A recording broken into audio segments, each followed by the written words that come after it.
আসসালামু আলাইকুম ও রাহমাতুল্লাহ। আপনারা দেখছেন নামাজের সময়সূচি। আজ বুধবার ১৪ রবিউল আওয়াল ১৪৪৬ হিজরি, ১৮ সেপ্টেম্বর ২০২৪ ইংরেজি, ৩ আশ্বিন ১৪৩১ বঙ্গাব্দ। ঢাকা ও তার পার্শ্ববর্তী এলাকার নামাজের সময়সূচি। আজকে তাহাজ্জুদ ও সেহরির শেষ সময় ৪টা ২৫ মিনিট। আজকে ফজর শুরু হবে ৪টা ৩০ মিনিটে এবং ফজর শেষ হবে ৫টা ৪৫ মিনিটে। আজকে জোহর শুরু হবে ১১টা ৫৩ মিনিটে এবং জোহর শেষ হবে ৪টা ১৫ মিনিটে। আজকে আসর শুরু হবে ৪টা ১৬ মিনিটে এবং আসর শেষ হবে ৫টা ৫৮ মিনিটে। আজকে মাগরিব শুরু হবে ৬টা ২ মিনিটে এবং মাগরিব শেষ হবে ৭টা ১৩ মিনিটে।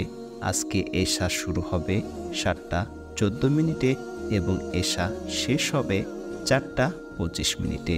এবার আসুন জেনে নিই নামাজের নিষিদ্ধ সময়গুলো। নামাজের নিষিদ্ধ সময়ের মধ্যে সকালে সূর্যোদয় ৫টা ৪৬ থেকে ৬টা ১ মিনিট পর্যন্ত, দুপুরে ১১টা ৪৭ থেকে ১১টা ৫২ মিনিট পর্যন্ত এবং সন্ধ্যায় সূর্যাস্ত ৫টা ৪৪ থেকে ৫টা ৫৯ মিনিট পর্যন্ত।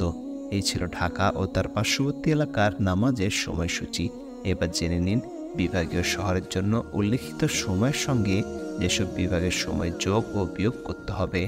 বিয়োগ করতে হবে চট্টগ্রামে ৫ মিনিট এবং সিলেটে ৬ মিনিট।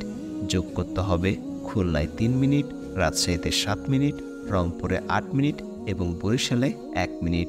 এই ছিল আজকের নামাজের সময়সূচি। ভিডিওটি ভালো লাগলে চ্যানেলটি সাবস্ক্রাইব করে রাখুন।